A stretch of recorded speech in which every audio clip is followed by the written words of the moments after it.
Hello नमस्कार साथियों, आप सभी का स्वागत है। अभिनंदन है आप सभी का हमारे इस प्लस एकेडमी के यूट्यूब चैनल पर। हमारी बात चल रही थी रीट 2025 की, क्योंकि हमें रीट में सिलेक्शन लेना है तो पढ़ना भी हम ही को पड़ेगा। इसी संदर्भ में आज हम एक नई राजवंश की स्टार्ट करते हैं, राजवंश की शुरुआत करते हैं और वो राजवंश रहेगा हमारा चौहान राजवंश। चौहान राजवंश को पढ़ने से पहले हम ये बातें थोड़ी सी और कर लेते हैं कि चौहान राजवंश की उत्पत्ति किस प्रकार से हुई। तो चौहान राजवंश की जो उत्पत्ति हुई थी, उस उत्पत्ति यानी चौहानों का जो जन्म है, यानी राजस्थान में चौहान जो आए थे मुख्य रूप से, वो किस प्रकार से यहाँ से आए हैं और किसके वंशज, कईयों ने मतलब विद्वान के अनुसार और शिलालेखों के अनुसार उनका किस प्रकार का विवरण यहाँ से मिलता है। तो चलिए आगाज करते हैं आज की क्लास का। क्लास से आप जुड़ जाइए, क्लास को एक बार शेयर कर दीजिए कि जोरदार क्लास को शेयर कर दीजिए एक बार, ताकि सारे लोग जुड़ जाएं। आपने अभी तक चैनल को सब्सक्राइब नहीं किया तो वो भी कर लीजिए, क्योंकि रोज आपको इसी समय क्लास मिलने वाली है। चौहान राजवंश को पढ़ते हैं तो सबसे पहले इसकी उत्पत्ति की बात करते हैं, और उत्पत्ति को हम मुख्य रूप से कितने भागों में दो प्रकार से देखेंगे कि एक तो विद्वानों के अनुसार, जो भी इतिहासकार जो भी विद्वान हुए हैं, आप भी तो विद्वान हो तभी तो रीट की तैयारी कर रहे हो, कितना बड़ा सिलेबस है, लेकिन पढ़ना आप ही को है। तो विद्वानों के अनुसार जब हम देखते हैं, और दूसरा हम देखते हैं शिलालेखों के अनुसार कि शिलालेखों में इनकी उत्पत्ति का क्या क्या विवरण मिलता है, किस प्रकार से इनकी उत्पत्ति बताई गई है। तो विद्वानों के अनुसार जब हम देखते हैं इनकी उत्पत्ति, तो देखो सबसे पहले हम एक सिद्धांत पढ़ेंगे, अग्निकुंड का सिद्धांत। और मोस्टली क्वेश्चन यहीं से पूछा जाता है कि अग्निकुंड का सिद्धांत क्या है, अग्निकुंड के सिद्धांत के बारे में सर्वप्रथम जानकारी किसने दी और कौन कौन व्यक्ति थे जिन्होंने इनका समर्थन किया। तो जो सारी चीजें हैं हम इनको पढ़ने वाले हैं अपनी प्लस एकेडमी के ऑनलाइन चैनल पर। देखो अग्निकुंड जो सिद्धांत है, इस अग्निकुंड सिद्धांत को दिया गया था किसके द्वारा? चंद्रबरदाई के द्वारा। अग्निकुंड जो सिद्धांत है, ये सिद्धांत किसके द्वारा दिया गया था?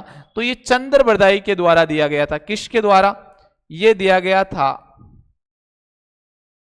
चंद्रबरदाई। ये चंद्रबरदाई जो पृथ्वीराज चौहान तृतीय के क्या थे? दरबारी कवि थे और मित्र भी थे।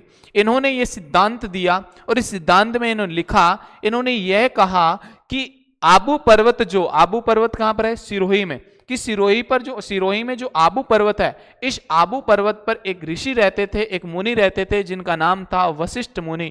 और इस वशिष्ठ मुनि के द्वारा क्या किया गया? एक यज्ञ किया गया था। अब क्या हुआ देखो मैं बताऊं आपको कि यहां पर यज्ञ किया गया था, तो यहां पर जो आसपास में जो राक्षस थे, यहां पर लोग, ये राक्षस लोग जातियां यहां पर निवास करती थी। तो जब भी कोई ऋषि यहां पर यज्ञ करता तो ये लोग जो क्या करते थे, जो राक्षस वगैरह इस यज्ञ को क्या करते थे? दूषित कर देते या इस यज्ञ को संपन्न नहीं होने देते थे। तो इस यज्ञ की संपन्न करने के लिए, यानी इस यज्ञ की सुरक्षा करने के लिए जो ये गुरु वशिष्ठ है, मुनि वशिष्ठ है, इस वशिष्ठ ने 3 अग्नि से, ऐसे मान लीजिए ये यज्ञ किया, मतलब जो हवन कुंड था, उस हवन कुंड में अपनी मंत्रों की छाप से या कुछ ऐसे मंत्रों का उच्चारण करके 3 योद्धाओं को उत्पन्न किया। कौन कौन से योद्धा थे वो योद्धा थे? एक तो परमार, एक प्रतिहार, एक चालुक्य। पहले इन 3 योद्धाओं को उत्पन्न किया। तो उत्पन्न किसके लिए किया? इस यज्ञ की सुरक्षा के लिए। लेकिन ये तीनों ही योद्धा जो थे, ये इतने शक्तिशाली नहीं थे। तो एक गुरु जो वशिष्ठ मुनि है, इस वशिष्ठ मुनि ने फिर चौथा जो योद्धा उत्पन्न किया था, उसका नाम था चौहान। और इन चारों योद्धाओं के द्वारा जो ये चौहान इसको उत्पन्न किया था ना, चौहानों को, तो ये चौहान इन तीनों से शक्तिशाली बताए जाते हैं, बहुत शक्तिशाली थे। तो इनके द्वारा इस यज्ञ की क्या की जाती है? सुरक्षा की जाती है।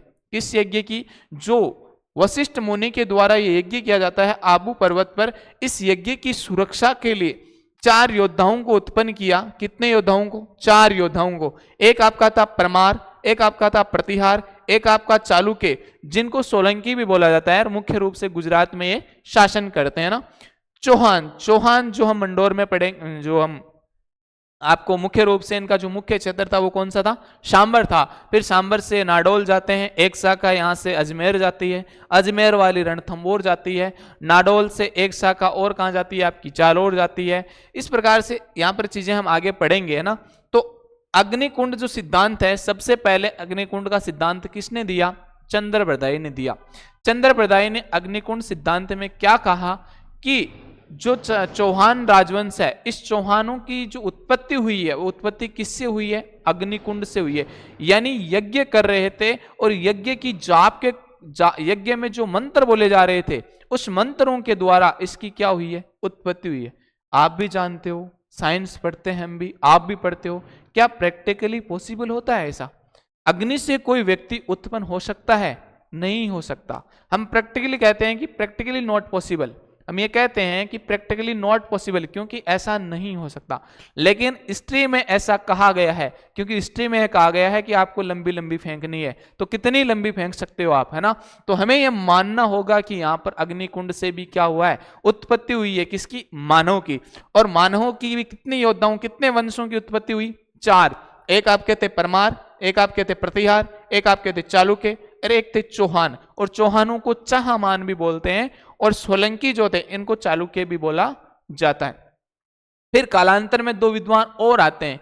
एक विद्वान का नाम है मुहणोत नैणसी। क्या नाम है एक विद्वान का? एक विद्वान का नाम है मुहणोत नैणसी। एक तो आते हैं आपके सूर्यमल मिश्रण, सूर्यमल मिश्रण, और एक है मुहणोत नैणसी, मुहणोत नैणसी। इन दोनों ने क्या किया? इनकी बात का समर्थन किया। हमारे 2 इतिहासकार है। इतिहासकार एक है सूर्यमल मिश्रण, इसकी किताब है एक तो वंश भास्कर और एक है वीर सतसई। ये वंश भास्कर में सूर्यमल मिश्रण कहते हैं कि यह चंद्रबरदाई की बात क्या है? बिल्कुल सही है। चौहानों की उत्पत्ति किससे हुई है? अग्निकुंड से ही हुई है। और मुहणोत नैणसी की किताब है नैणसी ख्यात। इस नैणसी ख्यात में यह मुहणोत नैणसी लिखता है कि चौहानों की उत्पत्ति किससे हुई है?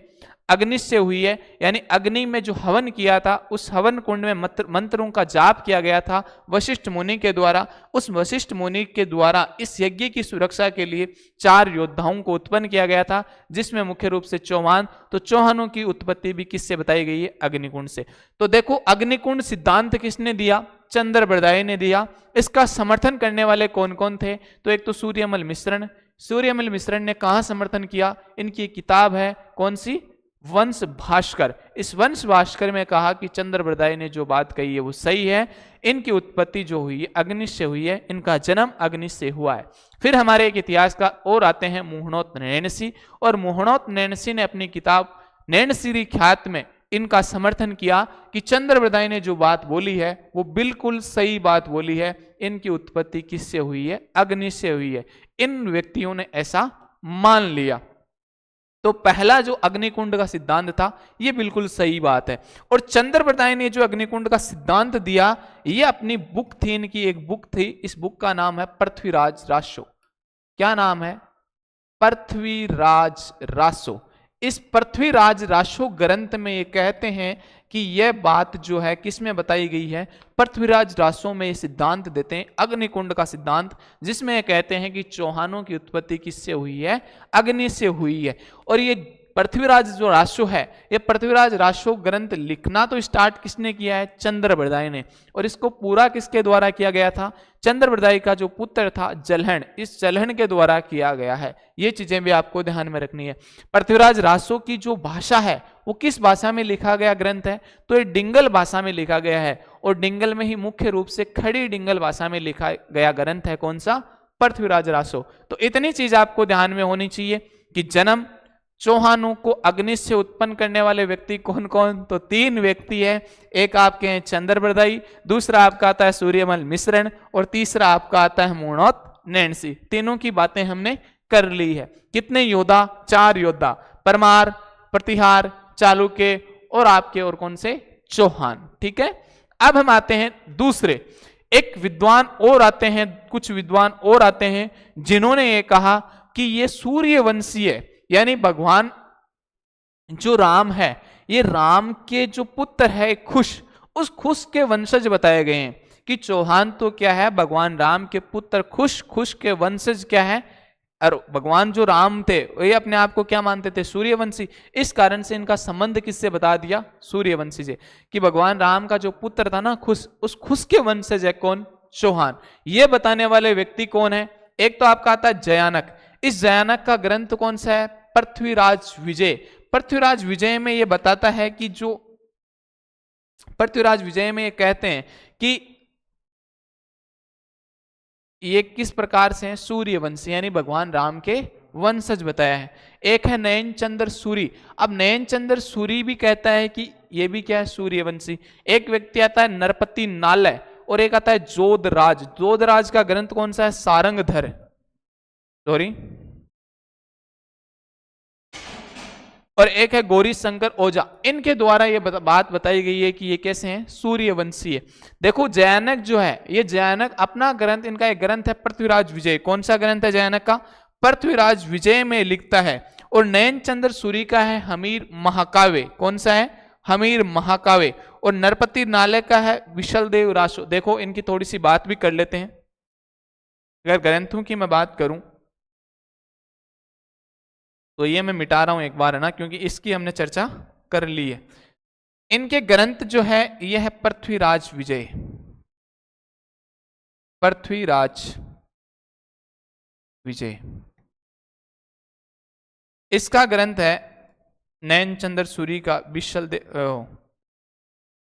नरपति नालय का कौन सा है, विशल देव राशो। एक ललित विग्रह राज है, वो किसका है, इसमें तो थोड़ी सी जगह भी नहीं है, यहां पर आगे लिख लेंगे, थोड़ा सा इसमें जगह नहीं। विशलदेव राशो का ग्रंथ कौन सा है भाई, विशलदेव राशो। विशलदेव राशो का ग्रंथ, विशलदेव राशो किसका ग्रंथ है, नरपति नालय का है। नयन चंद्र सूरी का है कौन सा, हमीर।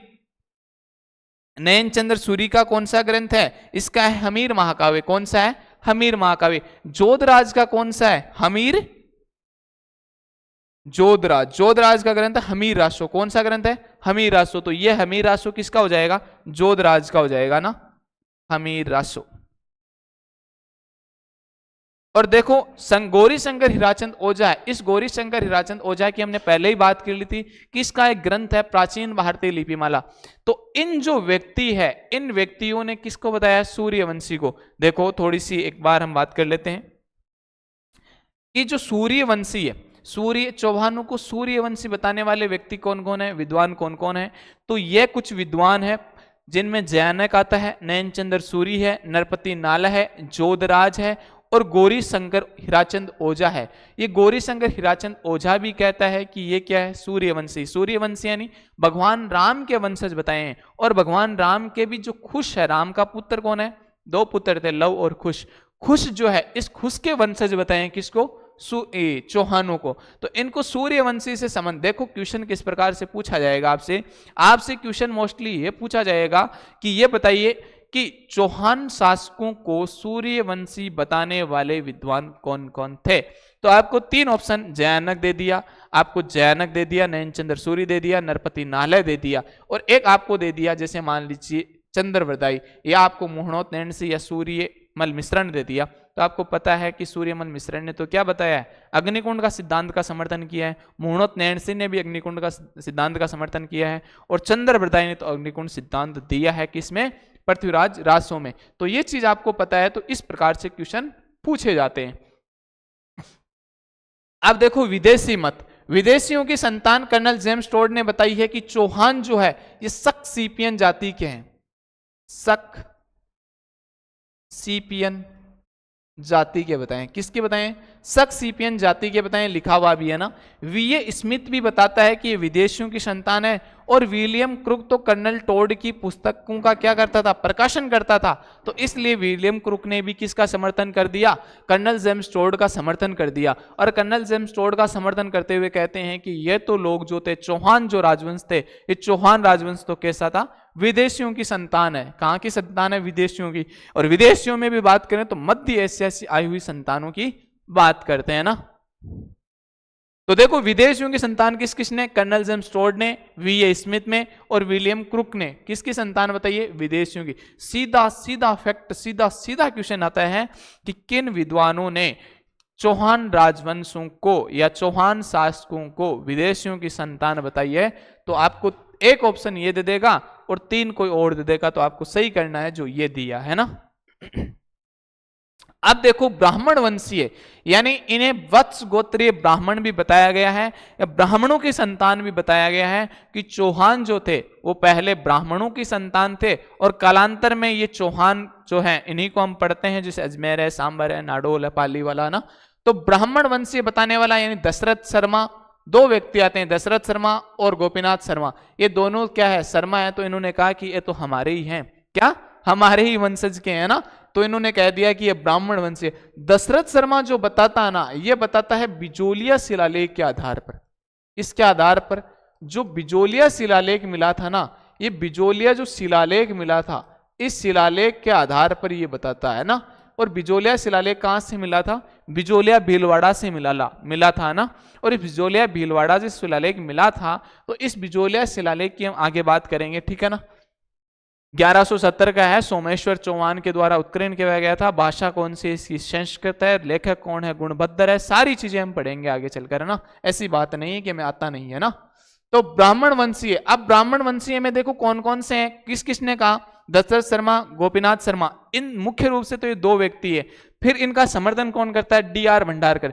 डी.आर. भंडारकर भी कहता है कि ये क्या है, वत्स गोत्रीय ब्राह्मण है, कि इनकी जो उत्पत्ति हुई है वत्स गोत्रीय ब्राह्मणों से हुई है। जैसे ब्राह्मणों में कई शाखाएं होती होगी, तो यह भी एक वत्स कोई शाखा है, यानी वत्स गोत्रीय ब्राह्मणों से इनकी उत्पत्ति बताई गई है।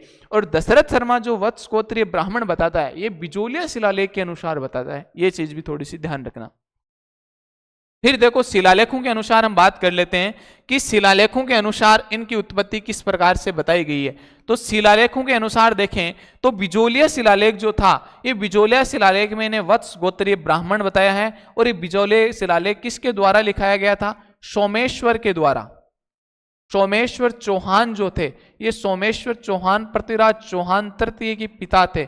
और इस सोमेश्वर चौहान ने 1170 ईस्वी में ये जो अभिलेख था ये उत्कीर्ण करवाया था। इसकी भाषा कौन सी थी, संस्कृत भाषा थी। कौन सी थी, संस्कृत। इसके जो लेखक थे वो कौन थे, गुणभद्र थे। कौन थे, गुणभद्र थे।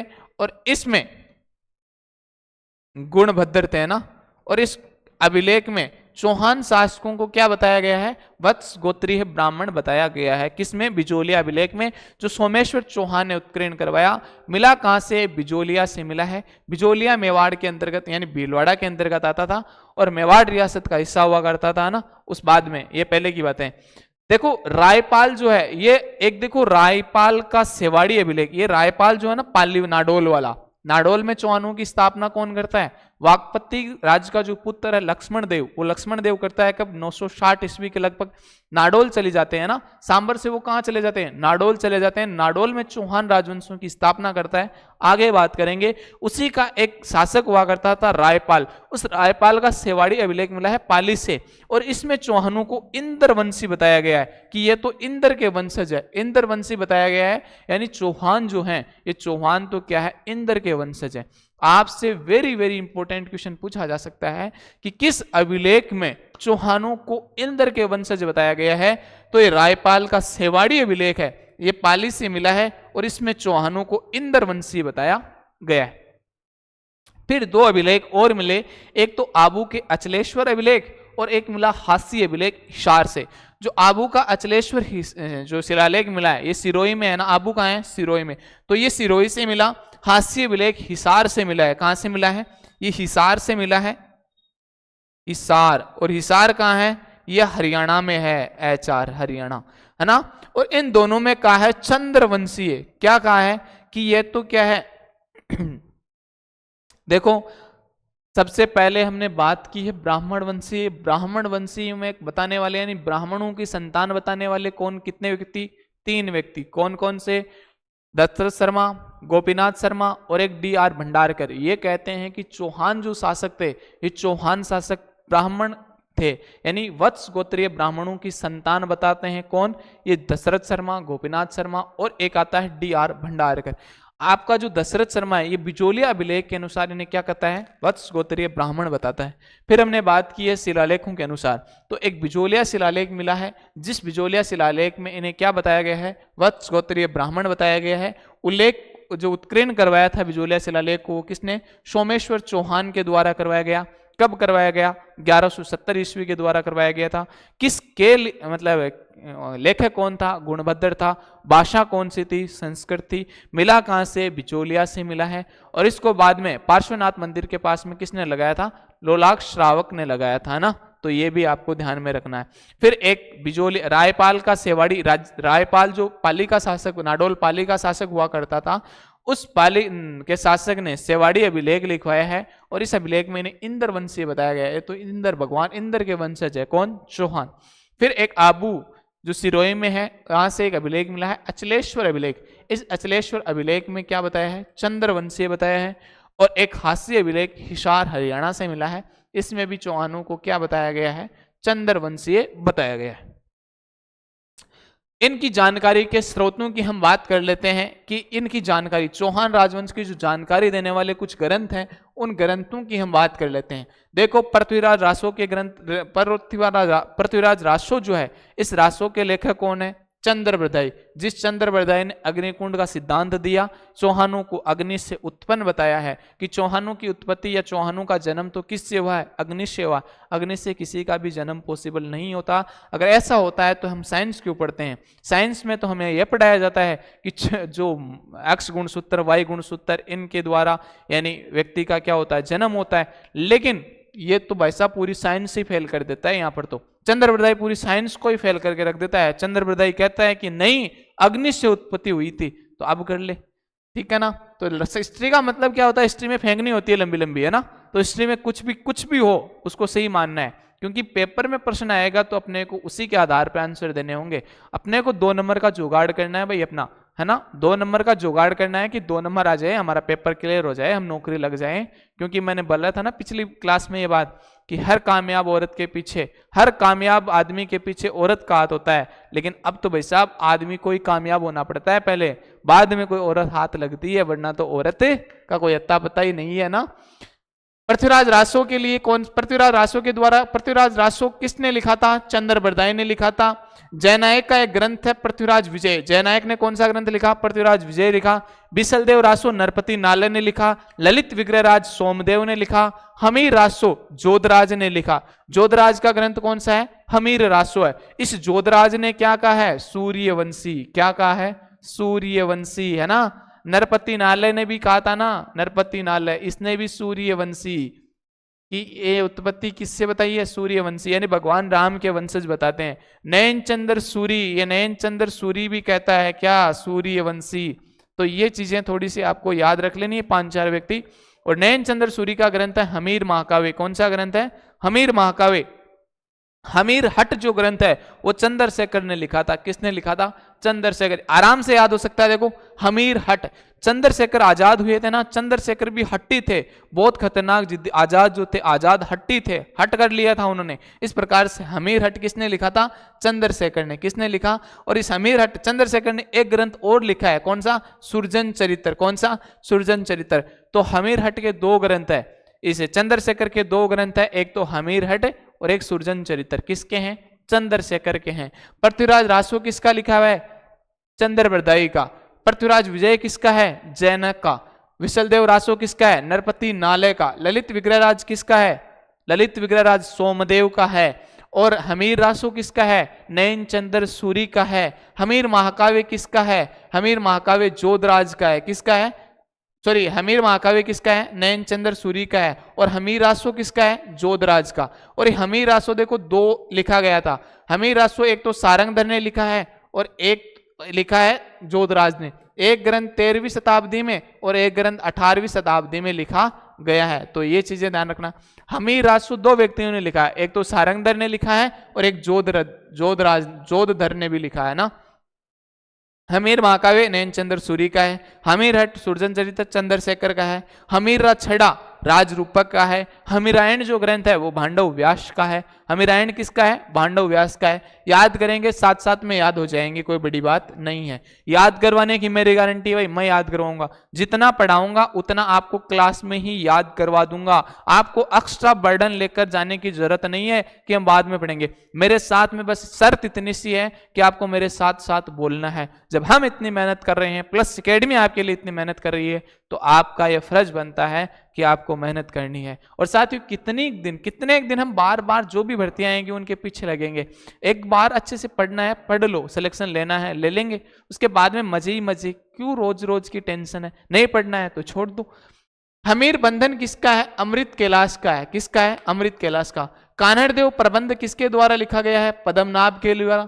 विरमदेव सोनगरारी बात भी किसके द्वारा? पद्मनाभ के द्वारा लिखी गई है। कायम रासो एक फतेहपुर के हमारे कवि हुई हैं, जान कवि, जिन्हें नयामत खान के नाम से जाना जाता है, और जो कविताओं में अपना नाम लिखते थे जान कवि, तो ये नयामत खान के द्वारा कायम रासो लिखा गया है। ताजुल मासिर हसन निजामी का ग्रंथ है। तबकाते नासिरी किसका है? मिनहाज उस सिराज का ग्रंथ है। खजाइन उल फतह है, ये अमीर खुसरो की बुक है, और इसी बुक का दूसरा नाम क्या मिलता है? तारीख ए अलाई। खजाइन उल फतूह का दूसरा नाम क्या मिलता है? तारीख ए अलाई। और पुस्तक किसकी है? अमीर खुसरो की, जो तबला बजाने में माहिर थे ना। अचलदास खिंचीरी वचनिका किसकी है? शिवदास गार्डन की। कि शिवदास गार्डन के द्वारा एक ग्रंथ लिखा गया है, अचलदास खिंचीरी वचनिका। सुरजन चरित्र किसके द्वारा? चंद्रशेखर के द्वारा, पहले भी बात कर ली। हमीर मदमर्दन किसके द्वारा? जय सिंह सूरी के द्वारा। और प्रबंध चिंतामणि ग्रंथ किसका है? मेरुतुंग का। मेरुतुंग का एक ग्रंथ है प्रबंध चिंतामणि, किसका है? मेरुतुंग का। यहां से एक क्वेश्चन तो एक दो क्वेश्चन हर एग्जाम में पूछा ही जाता है। राजस्थान की कोई सी भी एग्जाम हो, उसमें चौहान राजवंश है, तो वहां से क्वेश्चन पक्का ही पूछा जाता है, पक्का ही पूछा जाएगा यहां से, क्योंकि इन ग्रंथों से क्वेश्चन आपसे पूछा जाएगा ना। अब देखो, एक बार थोड़ी सी हम बात कर लेते हैं ग्रंथों की याद करने की ट्रिक, आपको किस प्रकार से याद करना है। देखो, सीधा सीधा जितनी बार बोलोगे उतनी बार याद होगा। चंद्र बरदाई का ग्रंथ कौन सा है? पृथ्वीराज रासो। जैनक का कौन सा है? पृथ्वीराज विजय। बिसलदेव किसका ग्रंथ है? नरपति नालय का। ललित विग्रहराज किसका है? सोमदेव का। हमीर रासो किसका है? जोधराज का। हमीरायण किसका है? पांडव व्यास का। हमीर महाकाव्य किसका है? नयन चंद्र सूरी का। हमीर हट किसका है? चंद्रशेखर का। सुरजन चरित्र भी किसका है? चंद्रशेखर का। हमीर राजछड़ा किसका है? राजरूपक का। और हमीरायण किसका है? पांडव व्यास का। तो ये चीजें आपको थोड़ी सी याद। हमीर बंधन अमृत कैलाश, अमृत बंधन अमृत कैलाश, हमीर बंधन अमृत कैलाश, हमीर बंधन अमृत कैलाश। कानड़देव प्रबंध बिरमदेव सोनगरारी बात, कानड़देव प्रबंध बिरमदेव सोनगरारी बात पद्मनाभ का। किसका? पद्मनाभ का। कायम राशो नयामत खान, कायम राशो नयामत खान, कायम राशो नयामत खान, कायम राशो नयामत खान। ताजुल मासिर हसन निजामी, ताल मासिर ताजुल मासिर ताजुल हसन निजामी। तबकाते नासिरी, तबकाते नासिरी, तबकाते नासिरी किसकी है? मिनहाज उस सिराज की। किसकी है? मिनहाज उस सिराज की है। खजाइन उल फतूह का दूसरा नाम तारीख अलाई। खजाइन उल फतूह अमीर खुसरो, अमीर खुसरो की खजाइन उल फतूह, अमीर खुसरो की खजाइन उल फतूह या तबकाती नासिरी। अचलदास खिंचीरी वचनी का शिवदास गार्डनरी, अचलदास खिंचीरी वचनी का शिवदास गार्डनरी है ना। सुरजन चरित्र चंद्रशेखर, सुरजन चरित्र चंद्रशेखर है ना। हमीर मदमर्दन जय सिंह सूरी, किसकी हो जाएगी? जय सिंह सूरी की हो जाएगी। और मेरुतुंग का ग्रंथ कौन सा है? प्रबंध चिंतामणि। कौन सा है? प्रबंध चिंतामणि। तो इस प्रकार से आपको याद होने चाहिए, ठीक है। अब देखो बिजोलिया अभिलेख, हम बात करते हैं बिजोलिया अभिलेख कहां पर मिला था? बिजोलिया जो वर्तमान में वो कहां पर है? भीलवाड़ा में। उत्कीर्ण किसके द्वारा? 1170 ईस्वी में सोमेश्वर चौहान के द्वारा करवाया गया था। यह वही सोमेश्वर चौहान है जो पृथ्वीराज चौहान तृतीय के पिता थे, और भीम सोलंकी, भीम सेकंड जो था चालुक्य शासक गुजरात का, इससे लड़ता हुआ ये क्या हुआ? मारा गया था। कौन? सोमेश्वर चौहान। लेखक कौन है? गुणबद्ध है। भाषा कौन सी है? संस्कृत है। किसकी? इस बिजोलिया अभिलेख की भाषा कौन सी है? संस्कृत है। पार्श्वनाथ मंदिर के पास में किसने लगवाया था? एक जैन श्रावक लोलाक के द्वारा इसे क्या लगवाया था? पार्श्वनाथ मंदिर के पास में इस अभिलेख को लगवाया गया था। इस अभिलेख में पृथ्वीराज चौहान तृतीय को छोड़कर बाकी सभी अजमेर व सांबर के जो चौहान है, कि इस अभिलेख में किसकी जानकारी नहीं मिलती? तो इसमें जो अजमेर और सांबर के चौहान है, उनमें एक पृथ्वीराज चौहान को छोड़कर सभी की जानकारी मिलती है, लेकिन इसमें जानकारी किसकी नहीं मिलती? पृथ्वीराज चौहान तृतीय की नहीं मिलती। देखो क्यों नहीं मिलती? क्योंकि यह अभिलेख कब का है? 1170 ईस्वी का है। पृथ्वीराज चौहान का जन्म जो है वो 1166 ईस्वी में होता है, और ये राजा बनते हैं 1177 ईस्वी में। कब बनते हैं? 1177। क्योंकि 1177 ईस्वी में सोमेश्वर चौहान जो है भीम सोलंकी या भीम सेकंड से लड़ता हुआ क्या होता है, मारा जाता है। और जिस कारण से 1177 ईस्वी में मात्र 11 वर्ष की आयु में पृथ्वीराज चौहान क्या बनते हैं, राजा बनते हैं। 11 वर्ष की आयु में, देखो कितनी बड़ी बात है, 11 वर्ष की आयु में राजा बन जाते हैं। और हमें तैयारी करते हो गई ये 30 साल 26 साल है ना, तो ये अलग बात है, पहले की बातें आज करना पड़ रहा है ना। तो 1170 ईस्वी में यह अभिलेख उत्कीर्ण करवाया था किसने? सोमेश्वर चौहान ने। लेकिन पृथ्वीराज कब राजा बना है? 1177 में। तो इसमें पृथ्वीराज से संबंधित कोई जानकारी नहीं मिलती है। जानकारी मिलती किसकी है? तो सांबर के सभी चौहान शासकों की वंशावली इसमें मिलती है और अजमेर के चौहान शासकों की वंशावली मिलती है, सिवाय किसको छोड़कर? पृथ्वीराज चौहान तृतीय को छोड़कर। ठीक है ना, इतनी चीज आपको याद रखनी है। वासुदेव चौहान ने 551 ईस्वी में सांबर झील का निर्माण करवाया। ऐसा कहा जाता है कि 551 ईस्वी में, 551 ईस्वी के आसपास में सांबर झील जो है, इस सांबर झील का निर्माण किसने करवाया था? वासुदेव चौहान ने करवाया, जिसका उल्लेख या जिसकी जानकारी हमें कहाँ मिलती है? तो बिजोलिया अभिलेख में मिलती है, जो किसके द्वारा उत्कीर्ण करवाया गया था? सोमेश्वर चौहान के द्वारा। इसी बिजोलिया अभिलेख में यह भी जानकारी मिलती है कि अजमेर में एक शासक हुआ विग्रहराज चतुर्थ। इस विग्रहराज चतुर्थ ने दिल्ली के जो तोमर वंशीय शासक थे तंवरपाल, इस तंवरपाल को पराजित करके क्या कर लिया था? दिल्ली पर अधिकार कर लिया था।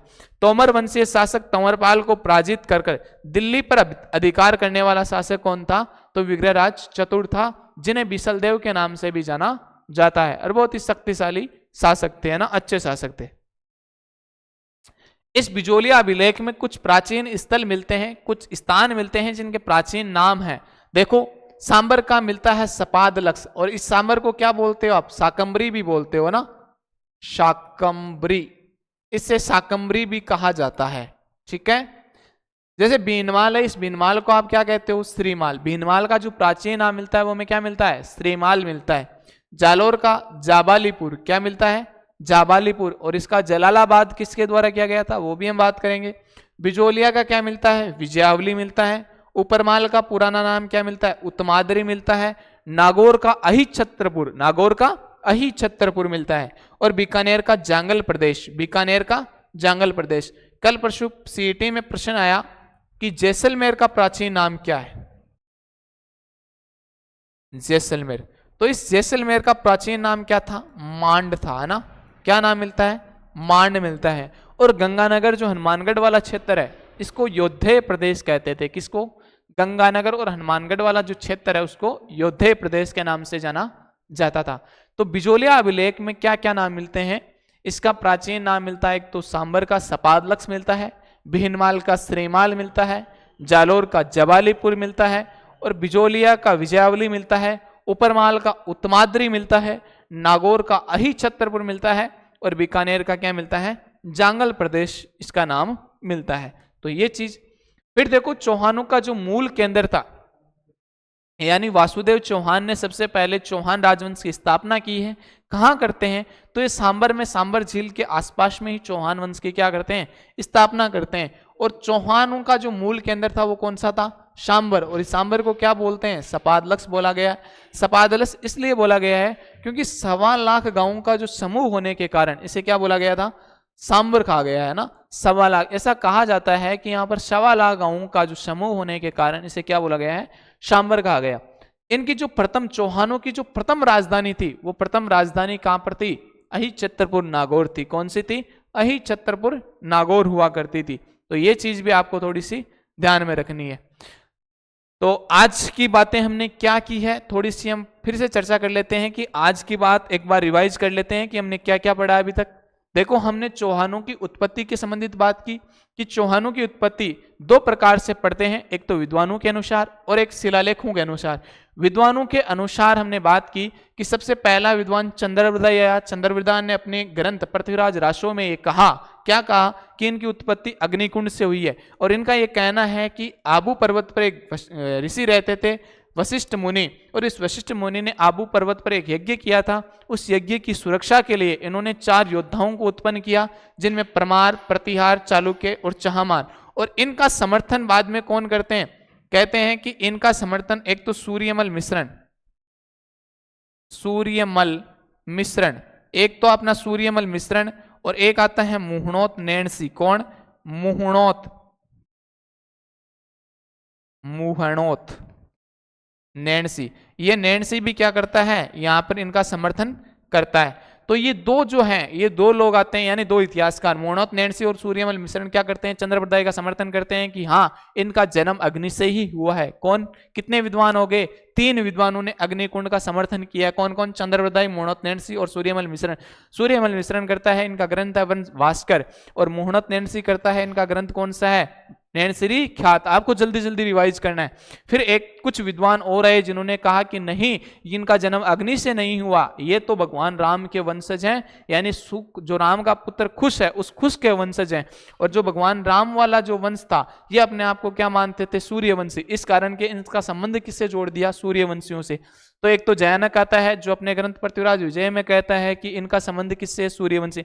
नयन चंद्र सूरी है जिनका ग्रंथ है हमीर महाकाव्य। एक है नरपति नालय, इनका ग्रंथ है विशल देव राशो। एक है जोधराज जिसने ग्रंथ लिखा हमीर राशो, और एक है गौरी शंकर हीराचंद ओझा। इन व्यक्तियों के द्वारा क्या कहा गया कि ये सूर्यवंशी है ना। फिर विदेशी मत देने वाले कौन थे, कर्नल जेम्स टोड थे, एक आप क्या आते हैं वी स्मिथ, और एक विलियम क्रुक। इन्होंने कहा क्या कि ये तो क्या है, विदेशियों की संतान है। कौन? चौहान। उसके बाद में ब्राह्मण जो वंशीय बताने वाले, यानी ब्राह्मण वंश यानी ब्राह्मणों से उत्पत्ति बताने वाले, एक तो दशरथ शर्मा, एक आपके गोपीनाथ शर्मा, और एक आपके आते हैं D.R. भंडारकर। और इन तीनों का समर्थन करने वाले व्यक्ति थे अपने जानकवि। इस जानकवि ने भी ये कह दिया कि हाँ ये वत्स गोत्रीय ब्राह्मण, यानी इनको उत्पत्ति किससे हुई है, ब्राह्मण से हुई है। तो ये 4 व्यक्ति आते हैं मुख्य रूप से, एक तो दशरथ शर्मा, एक गोपीनाथ शर्मा, एक D.R. भंडारकर। फिर इनका समर्थन किसने किया है, जानकवि, जिनका नयामत खान के नाम से जाना जाता है ना। और इन्होंने अपना जान कवि तो ये कविताओं में लिखते थे ना। शिलालेखों के अनुसार की बात करें तो बिजोलिया अभिलेख में इन्हें वत्स गोत्रीय ब्राह्मण बताया गया है। रायपाल का सेवाड़ी अभिलेख पाली से मिला है जिनमें इंद्रवंशीय बताया गया है। फिर 2 अभिलेख मिले, आबू के अचलेश्वर अभिलेख और एक हास्य अभिलेख हरियाणा से मिला है, इसार हरियाणा से, जिनमें यह बताया गया है कि ये चंद्रवंशीय हैं। फिर हमने कुछ ग्रंथों की बात कर ली कि पृथ्वीराज रासो चंद्रबरदाई के द्वारा लिखा गया, पृथ्वीराज विजय जयानक के द्वारा लिखा गया, विशलदेव रासो नरपति नालय के द्वारा लिखा गया, ललित विग्रहराज सोमदेव के द्वारा, हमीर रासो जोधराज या सारंगदेव, हमीर महाकाव्य नयनचंद्र सूरी के द्वारा, हमीर हट चंद्रशेखर के द्वारा, सुरजन चरित्र किसके द्वारा, हमीर हट और सुरजन चरित्र दोनों किसके द्वारा, चंद्रशेखर के द्वारा, हमीरा छड़ा राजरूपक के द्वारा, हमीरायण भांडव व्यास के द्वारा लिखा गया।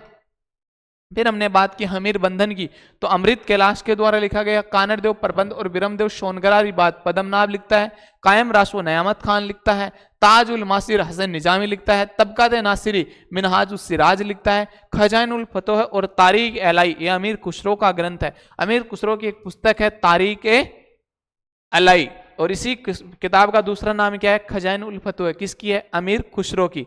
अचलदास खींचीरी वचनिका कौन लिखता है, शिवदास गार्डन लिखता है। कौन लिखता है, शिवदास गार्डन। सुरजन चरित्र की बात कर ली, चंद्रशेखर लिखता है ना। हमीर मदमर्दन जयसिंह सूरी का ग्रंथ है, और प्रबंध चिंतामणि जो ग्रंथ है ये किसका है, मेरुतुंग का ग्रंथ है। इन सभी में क्या मिलती है, चौहानों की जानकारी मिलती है। चौहानों की जानकारी के संबंधित जितने भी ग्रंथ थे उनको हमने देख लिया है। एक बार आप और याद करना तो आपको याद हो जाएगा। फिर हमने बिजोलिया अभिलेख की बात की।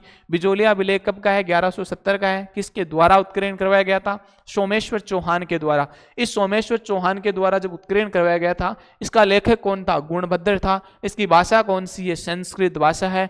इसमें चौहानों को वत्स गोत्रीय ब्राह्मण बताया गया है। इसी शिलालेख में कहा गया है कि विग्रहराज चतुर्थ के द्वारा दिल्ली के तोमर वंशीय शासक तंवरपाल को पराजित करके दिल्ली पर अधिकार कर लिया गया था।